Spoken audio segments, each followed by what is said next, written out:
egalitarian polyamory?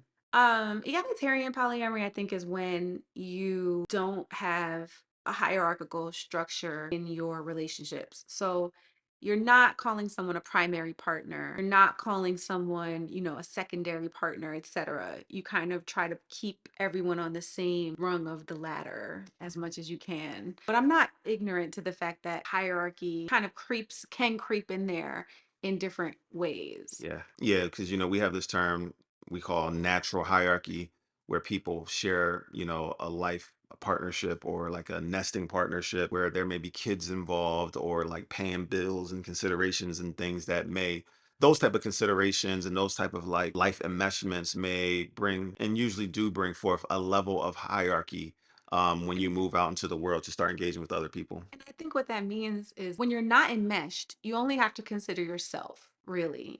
All of your decisions are very independent. But when you're a bit more enmeshed and you've decided to kind of tether yourself to someone by nesting, by sharing practical life things, you kind of have to consider them also more than you would have if you had just stayed like solo polyamory. So yeah, so based on, all the things you all have just heard about me in this episode about my whole liberation and anti-oppression walk, I'm sure you can imagine that it only made sense for me to want to engage in a form of, egalitarian polyamory. Because I just don't believe that I love one person more than the other person. One person is more important or primary. I do not like using that type of language Me about either. my loves. Like, my primary partner, my secondary partner, Mhm. and things like that. For me, I like to speak and think in the language of alignment. And I understand that, every relationship is its own relationship.